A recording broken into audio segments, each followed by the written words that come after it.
Welcome to Space Oddities. Thank you for joining us on this Saturday morning for the launch of Crew 7 to the International Space Station. And I'm joined by Daz this morning. All the other Space Oddities are doubtless still in bed, except Michael. He's out on a photography expedition. Anyway, so how are you then, Daz? That sounded a bit dodgy, didn't it? Well, I'm a little bit jaded round the edge. I was hanging around There, then. last night expecting to see the Japanese launch the X-ray telescope Chrism, but it was cancelled. I should have looked for earlier. Until Monday, so that would have been a very long wait. But yeah, so I was up late waiting for that. There was also a launch last night of, or supposed to have scheduled a launch of some Starlink satellites. Right. But yeah, I didn't wait for that because I knew we were coming on here early. So that's right.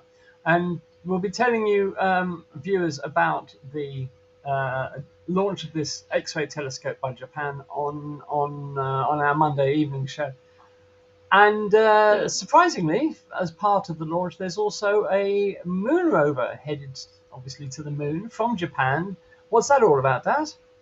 yeah, as I've said, I knew that this X-ray telescope, Chrism, that is called with a C, but it actually starts with an X for the X-ray, XRISM. Yes. That's how it's the acronym. But when it was cancelled, and I had a quick look, I also noticed there is actually a Japanese moon lander involved as well. So the Japanese are they sort of like sneaked that on board, and we didn't realise that was launching as well. So there's the Japanese are going on an expedition to the moon. So I'm not sure if it's. Yeah, I'll have to find out more about that for Monday's show. I wonder if it said it's yeah, we'll do. It's I did have a quick look on Tinternet, and there is a write-up about it, but yeah, we'll have to find out what that's all about. Of course, hopefully, by the time we come on the show Monday, it'll be on its way. Yeah. So, of course, the Chrism is, like I said, sorry, it's an X-ray. It's a space telescope. Yeah. So, but I think it's also because I think there's going to be, if there isn't already, a gap in the X-ray observation at the moment, because either the telescopes that are available at the moment are coming to the end of their lives, or they've already finished. So, but I think there's about another 2 or 3 X-ray telescopes planned to be either launched very soon to form a sort of network of X-ray telescopes. Sure. So anyway, launch of Crew 7. Let's just a courtesy of NASA spaceflight. Let's just have a look and see what's going on at the pad. We are 23 minutes from launch, and things are apparently looking good. So we'll come back and listen to the commentary a little You later. said 20. You said 23 minutes. Of course, just below that we've got a clock of our own, and it said 3 minutes. I thought, oh, that's quick. Yeah, so it said 23 minutes. Yeah. So we will come back to that. Obviously, there's nothing much happening at the pad at the moment, so we will definitely come back to that. In the meantime, let's talk about the mission. So this is Crew 7, which means it's the 7th time that the SpaceX have launched a crew to the International Space Station. Let's have a look at the crew. So here's the crew. And who have we got here, Daz? Right. Now I'm going to slaughter these names. Please forgive me. Don't worry. We've got one NASA astronaut, Jasmine Mogbel. We have a astronaut from ESA, the European Space Agency, which is Andreas Mogensen. There's a Japanese astronaut, Satoshi. Here we go. Satoshi Furukawa. Furukawa. Sorry if I've mentioned that wrong. And a Russian from Roscosmos Space Agency, which is Konstantin Boryov. So he's probably one of the easiest to actually pronounce, which is unusual for the Russians. But yeah, they're all. This is the crew. It's a very international crew. Extremely international. So of course, the International Space Station is quite an international project. And I've said it before. This is one of the few things in the global politics, all aside. Space is one place where all the countries can come together and work together for the betterment of mankind. So more power to their elbow. So yeah, we're seeing a lot more of these international crews, which is good. It's all good. So Yeah. yeah. Yeah. And in terms of what they're going to be doing while they're at the space station, I think in a lot of people's minds, the idea of people going into space is now indelibly associated with space tourism. But we have to remember that this is not a joyride. They are going to the International Space Station to do work. So let's have a look at least one of the experiments that they're going to be carrying out at the International Space Station. And it's all to do with something called the neuronics experiment. Now, basically, this is to help people with Parkinson's and Alzheimer's and neurological diseases like that. And one of the promises for helping people with those awful afflictions is gene therapy. And they need to develop 3D models to test those gene therapies, but they can't do it in Earth's gravity. So what they're going to be doing on the International Space Station is creating 3D cell cultures in microgravity, and this could provide as it says, a critical platform for discovering new drugs and gene therapy testing for helping people who have those terrible neurological diseases.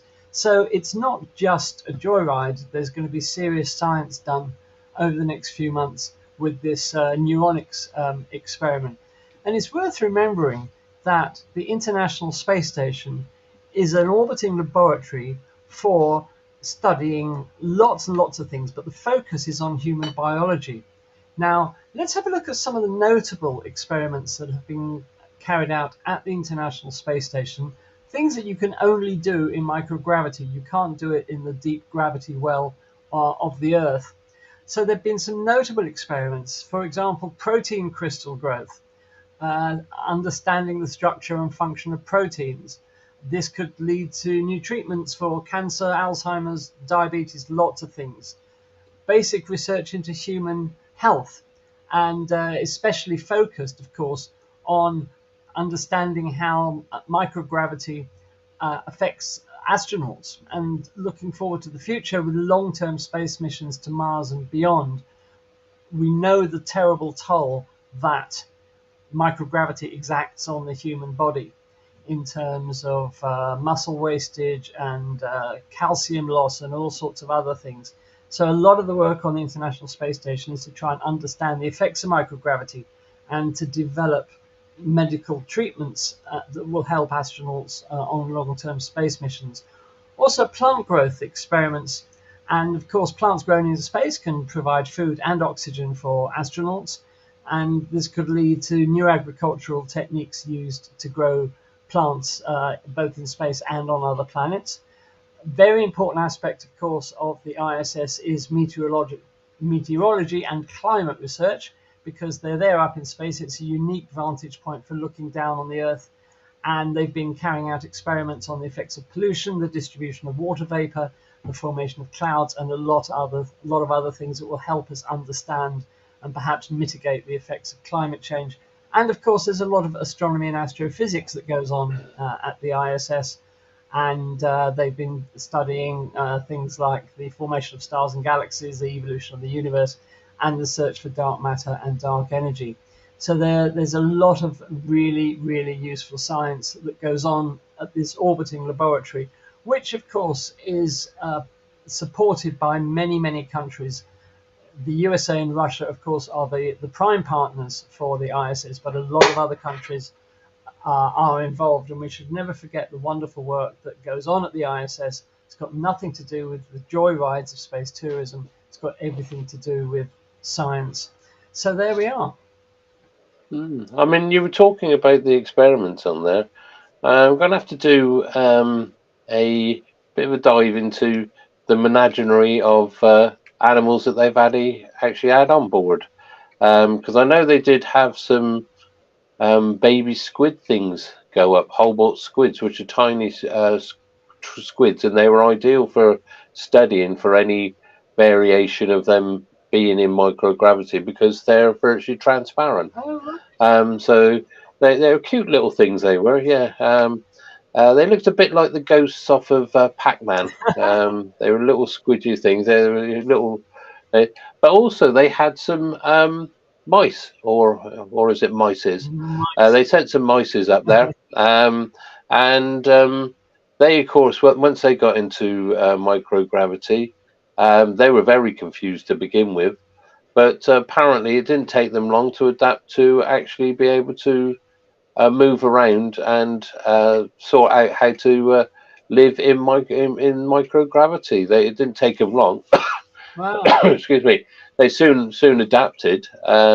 They've also had spiders, as you said. They've had bacteria. They've had mosses, lichens, and all these things have been exposed to varying degrees. Because even they found the spiders were able to adapt themselves to be able to weave webs and things like that. So they were. It didn't take them long. So yeah, I'd be interested to see what sort of menagerie they've had up there. Because the sort of things that we've sent into space before, we've had sort of like primates, dogs, cats, lizards, tortoises, all sorts of things. So it's a long list of things that we've actually Penguins? sent to space to see. Sorry, Penguins? no, they're on Oh, Venus. they They're are on Venus, Venus, of mate. course they are. Yeah, so they're already there. We know about By the them. way, can I just say a very Um, good morning to Susan? Morning, Susan. Hope you're well. Hope yeah, hi you're Susan. I saw okay you over in there the in chat. Ireland. Hope your weather's okay. Thank you for joining Yeah, us I as saw well. Susan in the Hope chat. you and the family I've also just noticed we've had the 20-minute vent, so things are moving on now. We're down to just under Great. 50 minutes before launch. Great. So Let's just go over there and listen to the commentary. Let me just sort that out. And let's see.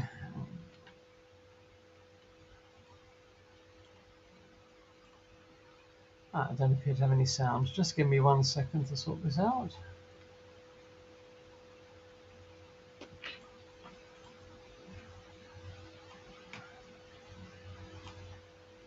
We'll come back to that, but nothing much is happening at the moment. As you said, they've had the 20-minute vent, so everything appears to be going yeah, correctly. And it's all oh, just seeing that condensation on the side of the rocket there. I've got to mention uh, the booster 9 test. yeah, There's some fantastic images of. I assume it's because of the currents around, because of it's so cold, the currents around the actual booster itself, and also the wind conditions and things like that. But there was some just before the actual, looking from different angles, just before the actual firing of the successful firing of all 33 engines, they show pictures of the booster and the patterns that the condensation was making on the actual rocket itself as it was slowly Yeah, I've driving itself even up. to this They're day, really Elon, weird. yeah. I can count the amount of Falcon There 9 we are. launches that I've missed with my hands, and they've Mm-hmm. launched what No, it's very 250 beautiful, times. isn't it? That's, Yeah. This never gets old for me. I love it every time. It's so freaking cool. And we're still just standing by, waiting for that call. And I can't even imagine what the crew is thinking right now, because we're so close to get word of the sensor issue. And I would imagine if I was sitting in that seat, like, come on, let's go, give me the answer, because they're pretty much going to hear the answer the same time we do. Yep.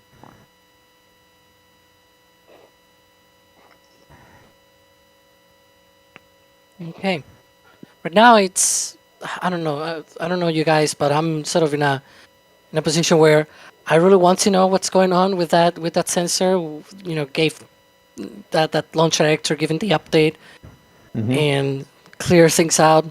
Boy, my heart is racing right now. Well, I mean, Alex, let's think about it logically. If this is taking more than that 17-minute update, that I would say that strongly suggests that this is behavior that they have not seen before.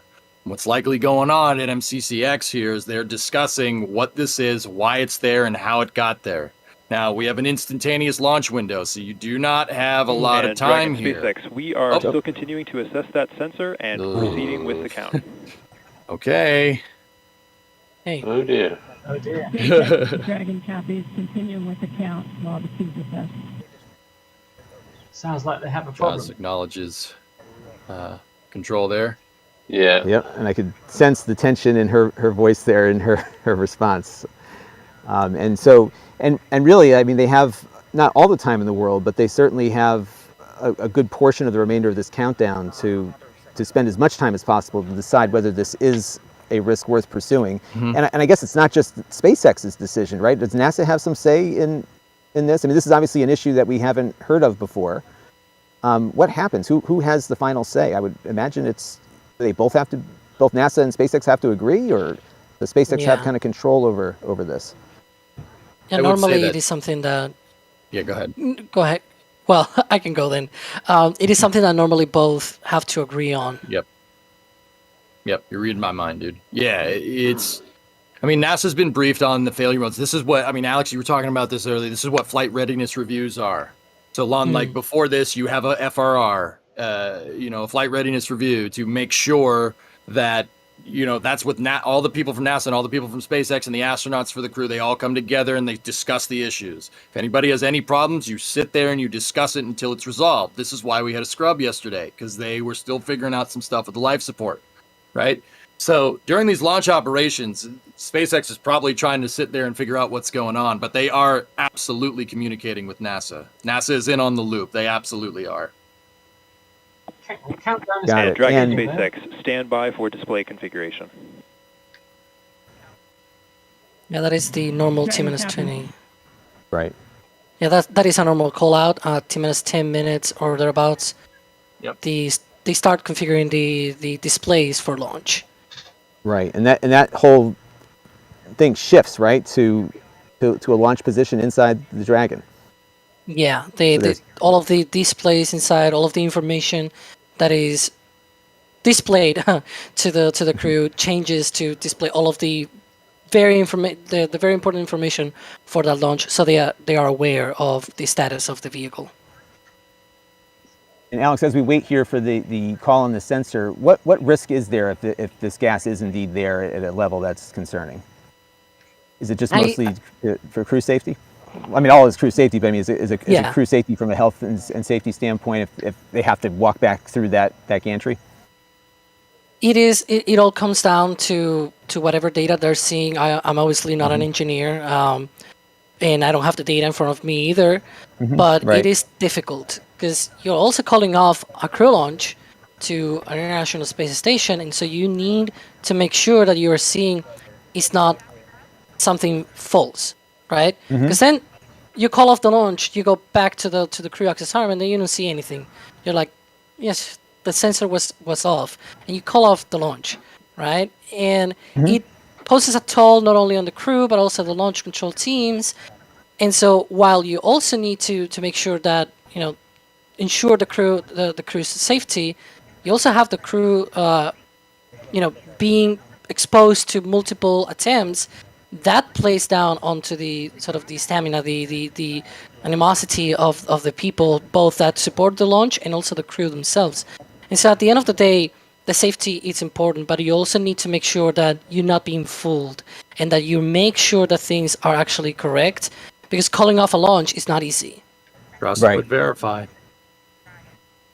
Right, there's a lot of things that obviously getting the crew off of Dragon and defueling the spacecraft has its own set of risks, right? And you have to weigh which is riskier. So, well, we are going to continue to monitor the countdown here, and we're going to get to some super chats after we get past liftoff here, because we've got a lot going on right now, and we do see a bunch coming in. We appreciate your support, and we definitely will be acknowledging everybody in a little bit here. We just want to keep an eye on this sensor issue, and hopefully it will be an okay problem that they can push through. I'm always optimistic.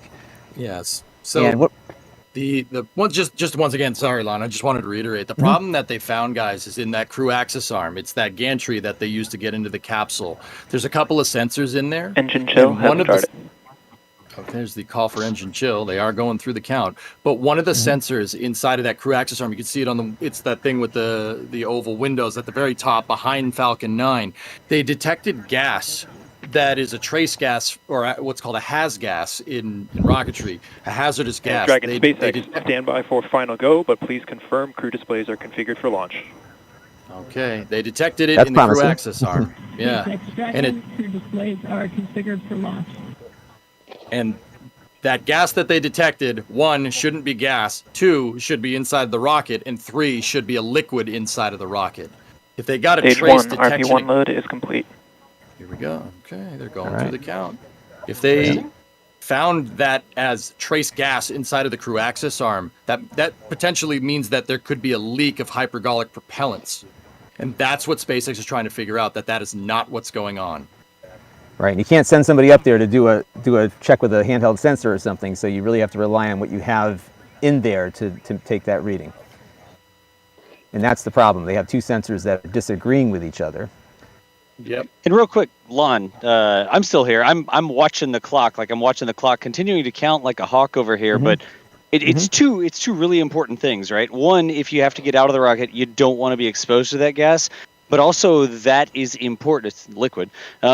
That is very important to the operation of the rocket. So if there's some system that may be leaking that isn't going to have the right pressure or the right flow, and that causes another system to not work as expected, that would be very important as well. So they're watching it. It happens a lot of the times where they have like multiple sensors that are watching for the same things, and one of them goes off and the other one doesn't, and they don't agree. And which one do you trust, and what do you do in that situation? We see that a lot. But the fact that it was that NTO... Dragon is configured for terminal count, and Dragon's on internal power. Oh, here we go. Falcon 10, I can immediately stop. strong back recheck. I'm not going to talk over them. I can immediately be quiet whenever I hear them do an update. But anyways, it's an important, the specific thing that they detected. It's not like they said, oh, no, there's too much nitrogen here, right? Okay, nitrogen's a totally different animal. I don't even know if they have nitrogen sensors. But anyways, the clock is still going. 4 minutes, 30 seconds here. So just to recap on that, there seems to be a slight problem with the sensor inside the crew arm, which is the crew access arm. You can see it there with the windows, the way that the astronauts enter the vehicle, and there's a gas inside it that really shouldn't be there. And having said that, the countdown is proceeding. We're down to nearly 4 minutes. We hope you'll stay with us for the duration, but at the moment they haven't decided to scrub the mission.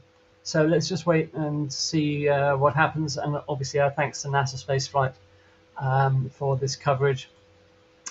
So let's... Yeah, because by the signs of it, they've got conflicting readings on the sensors. Yeah. Because as you can see, the crew arm is now swung away.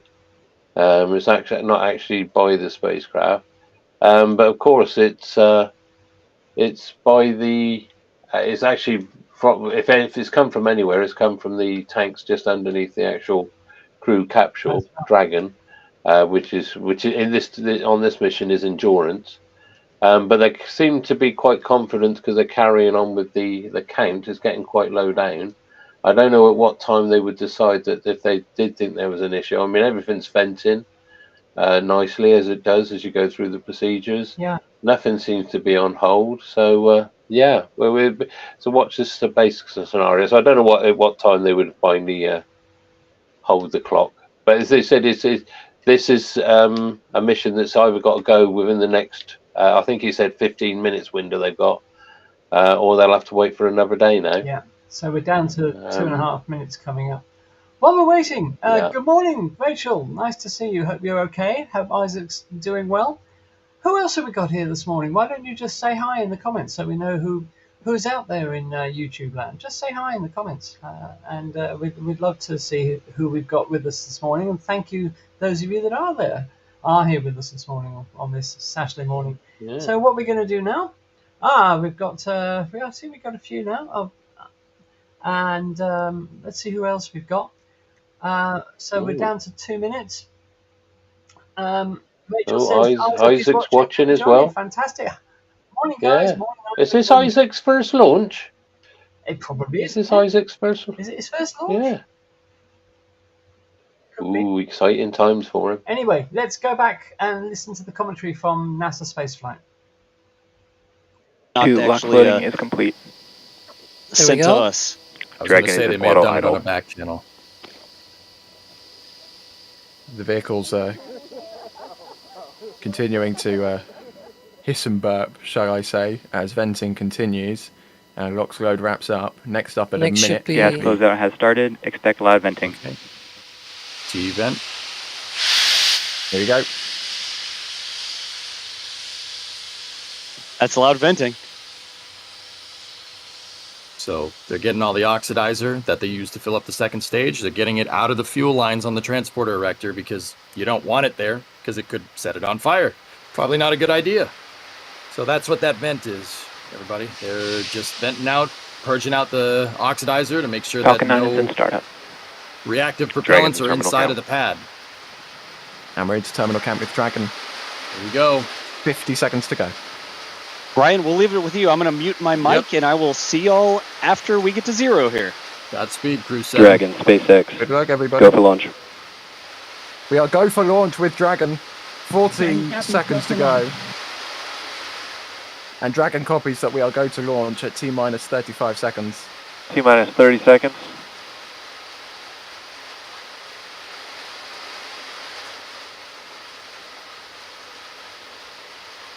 Twenty seconds to go, ladies and gents. T-minus 15. T-minus 10, 9, 8, 7, 6, 5, 4, 3, 2, 1. Engines full power. And liftoff. Go Falcon, go Dragon, go Crew 7. Never gets old. Copy, 1 Alpha. Switching downrange. Stage 1 propulsion is nominal.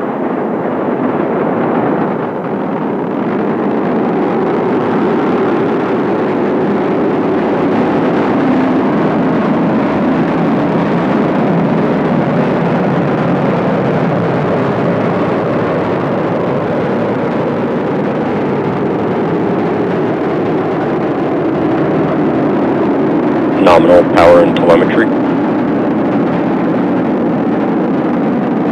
Stage 1 throttle down.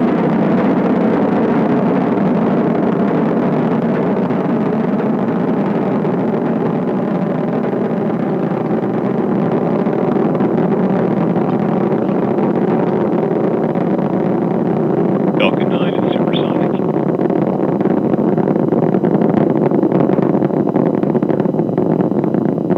Wow.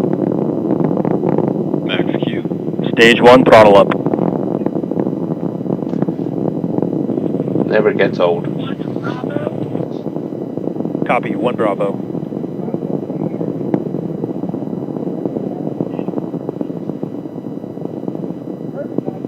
The unfortunate thing is I think we're too early over there. Nice. Very Evac fairly chill late. is underway. Max Q. So far, so good. See the Vacuum mode on the expansion. second stage has started its chill down.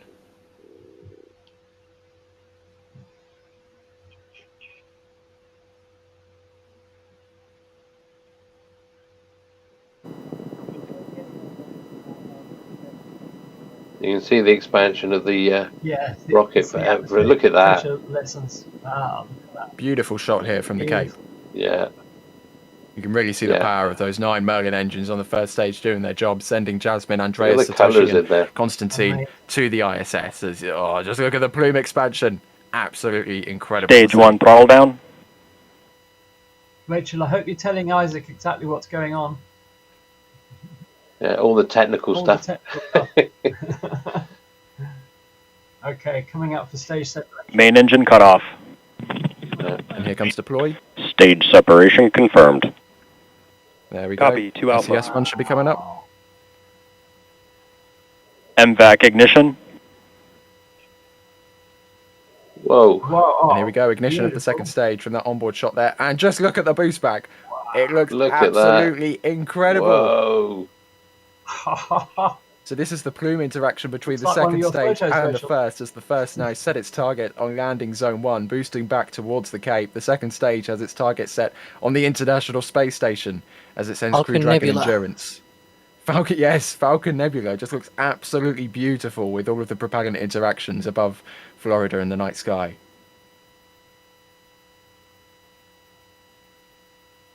I'll be going back and catching a screenshot of that. Definitely. Amazing. The boost back burn is estimated to wrap up in about 5 seconds.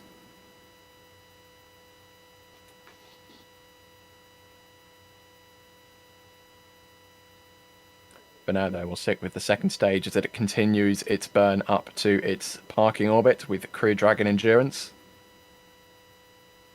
Yeah, and that staging there, they called 2 Alpha, the abort mode contingency for a crewed flight. That happened right on time at staging. Trajectory nominal. Morning, And there you Graham. go, the net confirming that the trajectory is nominal. Great stuff indeed. And Yeah, Dragon we copies. should hear, and we should hear that call out normally coming up every 1 minute or so to confirm every minute that they are on track to get into the desired trajectory.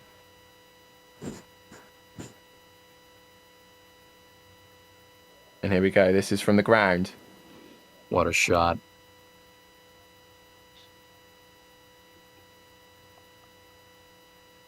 From the this is from the VAB roof.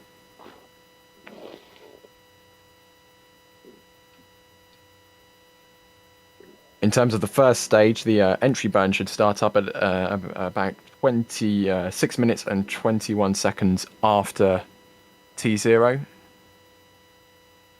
That should be coming up in just about 90 seconds time. Dragon SpaceX, trajectory nominal. See, another minute later, trajectory nominal. Hopefully we hear that again in a minute. Acquisition of signal, Bermuda. They have AOS through the Bermuda ground tracking station. And in terms for the second stage, this burn is expected to continue up until T plus 8 minutes and 48 seconds. So we should be able to cover all of the first stage entry and landing before this current burn from the second stage wraps up. Near the end Really of the calm second. crew. Yep. Right now the Passing booster 5.5 should be minutes into already... flight. Oh, yeah. Look at that.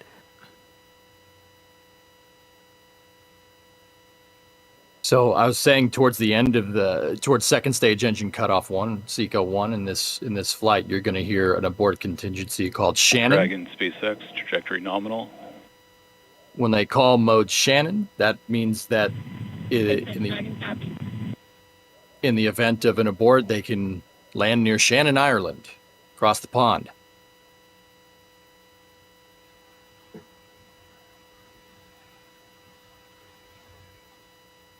Yeah. Entry burn should be imminently. And there's the view from the first Looks like the stage. booster's coming back. There's the...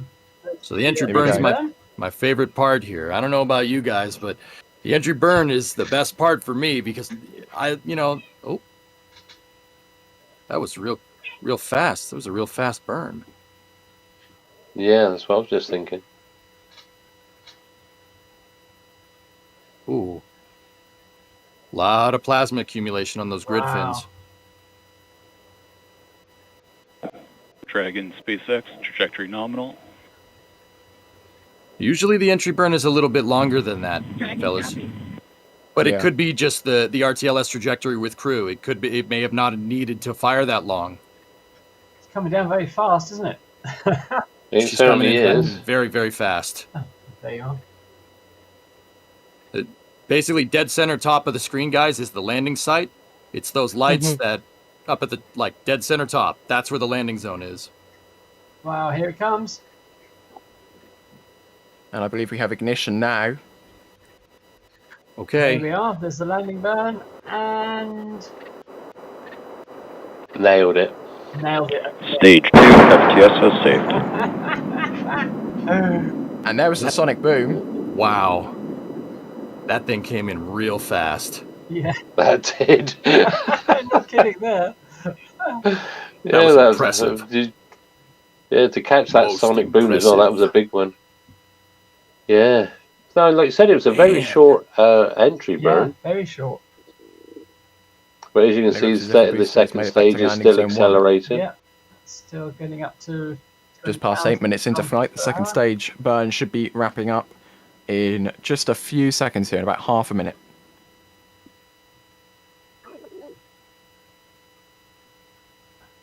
Okay, so thoughts, Daz? Well, that's like I say, it never gets old. It was just a shame if this launched probably about sort of like half hour or an hour later. Then no doubt we would have seen a jellyfish, which is where the exhaust expands and then it's caught by the sun, and it's one of the most spectacular sights you can actually see. But when we on the launch and the two stage 2 separated from the booster, and we had all that interaction with the exhaust plumes, and that it was absolutely stunning. It was stunning. Absolutely stunning. Amazing launch. So, I misread that Facebook user. I thought he was talking about the flat Earth then. 2023, the true Earth flat, NASA fake. All is just cinema manipulation, mind world. Oh, hang about, yeah, aren't they? Goodbye, Facebook user. Yeah. Anyway, getting back to the real world. Yes, and as Graham just said, the landing again. We see it's commonplace these days, but it's really not. And it happens often. But just a little while ago, the idea of that first stage just coming in and landing and nailing it every time would have been just science fiction. It really would have been. And the amount of heavy engineering and stuff that goes into that, and science and maths it's just mind blowing what they can do. So and Graham also said, of course, it's no time too early or late for Space Oddities. So thank you. So well, we try, Graham. We try to give you as much coverage as we can. We've got the launch of Japanese X-ray telescope on Monday, but I don't think we're going to cover that because it's in the middle of the night, and of course we have to get our beauty sleep, as is quite apparent, really. So I see they've got the microgravity indicator floating around. Yes. And what is it this time? Don't know what it is. Is it a sloth or a monkey or a red panda or something? I don't know. They're mistreating it anyway. Oh. People will be writing in.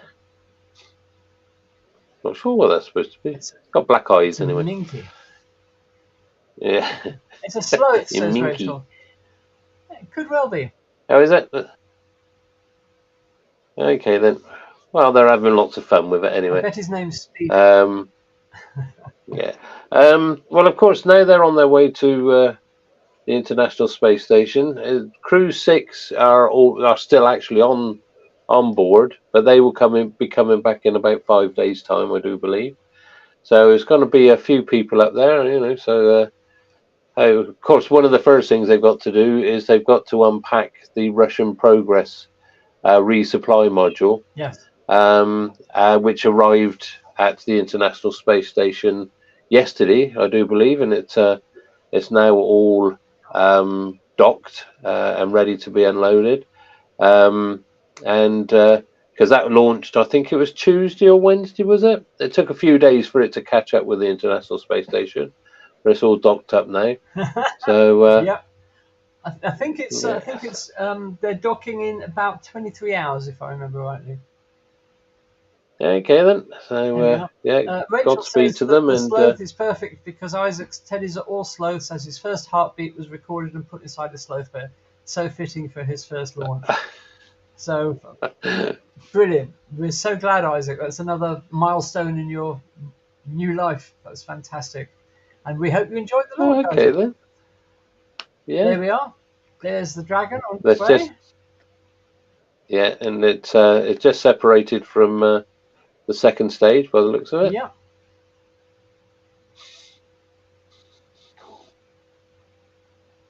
Now, just look out for when the it actually docks with the International Space Station. That was great. The launch was a bit of suspense at the beginning with the sensor problem. Yeah. But the images were absolutely fantastic. I mean, a launch never gets old. The sound of those Merlin engines, isn't it? Yeah. The sound of those Merlin engines when they take off, and then you get all the images of the. Well, we were treated today to the interaction of the stage 2 exhaust with the interaction of still the booster's exhaust, which was still firing at the time, gave us those lovely images. And then, of course, we had an excellent sonic boom. And as you said, that booster came back in a hell of a rate of knots. I thought, okay, then is somebody going to throw out the anchor? They're just showing off now, aren't they? They're just showing off. Yeah, they just absolutely nailed it. Because usually they use, if I remember right, they use a couple of engines for the landings, but I think they're looking at basically to save fuel, to try and do it with one engine these days. So, but coming in that fast, I think they use probably all the engines because that needed some braking. But Rachel says, I'm not sure flying sloth poop in low gravity is preferable for the electronics screen. Well, it wouldn't be the first time they've had poop floating around in a space capsule. But the first was time it Apollo? Was it Apollo 14 or something like that? They had a bit of an accident. Somebody had. It was one of the Apollos anyway. Yeah. But one escaped and was floating around the cabin. But there we are. Yes, but that's for another day. A live sloth would have been more fun, but I'm certainly not an expert in sloth poop, which may surprise you, but it's true. Right then, so that's that. So I think with that, we will draw the broadcast to a close for today. Thank you so much, all of you, for getting up this early to be with us. It really does make us very happy indeed, your support. And of course, don't forget to like, subscribe, and comment. And thank you to our sponsor, Rother Valley Optics, as always. We will be back on Monday evening at 8 o'clock UK time for a very special edition of Space Oddities, where, carrying on today's theme, on Monday we will be joined by the astronaut Scott Petit, who will be the pilot on the upcoming Polaris Dawn mission. So we can't wait to speak to Scott on Monday evening. So that's here on the channel, 8 o'clock UK time or 3 p.m. EST. And until then, thanks again for being here. Have a fantastic weekend, everybody, and we will see you. We will see you on Monday. Any further thoughts, Daz? No, they're on their way now. Everything went perfect. As regards, I don't want to jinx anything, so I'll touch wood. SpaceX, their launches was faultless again as usual, and just more power to their elbow. And so, well, like I said, we've now just got to wait for this crew to dock, and then in a few days' time, Crew 6 will return. So yeah, it's fantastic, and thanks everyone for being with us. By the way, just while we have, it's gone. That beautiful image of the exhaust bell on the screen. They've recently upgraded the cameras, so you may notice that it was very much higher definition than it used to be. So things are getting much better with their live coverage. Every other space agency and organization in the world should take note of SpaceX's coverage, because frankly the others really aren't up to it. NASA especially, their live coverage is generally not brilliant. So yeah, because I mean, I think this was actually one of the conditions when SpaceX got the contract, is that they had to, they were to provide as much coverage as possible. So this is why we've got all these cameras on there. And as you said, they put newer cameras on there. We're getting sharper images. Because I can remember with the first, until quite recently, really, probably the last 5 months or so, on the booster when it returned, of course, when it does its re-entry burn, the cameras used to get quite sooted. Yes, that's right. So you'd have a blurry image. But now, also when they land on the remote control ships now, you've got virtually perfect images all the way down to the Yes. deck. And then, of course, you've got the cameras on the ships themselves, and 9 times out of 10 they hit that dead in the middle of that X of the target. So yeah, they've got this off to a T. When they land on the drone ships, of course, they're only able to get those new stable images because of Starlink, because they're using Starlink satellites to relay the data, which they weren't before. Because Starlink wasn't ready, but now they're using Starlink. It's a brilliant advert for Starlink, because if Starlink could deliver a signal from a drone ship out in the Atlantic, because the signal used to always cut out, didn't it, just before it landed, and you'd have to wait about a minute before they got the signal. Absolutely. By the way, I'm going round to a friend's house within the next couple of weeks to help install a Starlink system, because they bought this old Masia, or an old farmhouse, basically, massive place set in 100 acres of grounds, and they haven't got an internet connection there at all, because it's literally in the middle of nowhere. So they're buying Starlink. So it'd be interesting to see how that goes. I've never touched a Starlink before, so be good to learn a few things about it. I'm going with another friend of mine who has installed a system before, so I will learn a bit about Starlink and let you know what I find. Okay, so we're getting some images now. Not quite sure what we're looking at here. Yeah, some strange images. I'm not sure what this is. Obviously. Oh, is that the gondola opening up? Yes. The one. Sorry, it's not like the previous ones where they've got a big dome in there, but they're opening that, I presume, for when they get it's exposing all the docking latches and things and ring and stuff like that. So I'm surprised they've opened that so early, but there you go. That's what they do. All right then, everybody. We will see you very soon, and thank you again for being here. And join us on Monday evening when we will be chatting to the NASA astronaut Scott Petit. So until then, have a fantastic weekend, and from everybody at Space Oddities, bye-bye. Yeah. Bye, everyone. Thanks for joining us.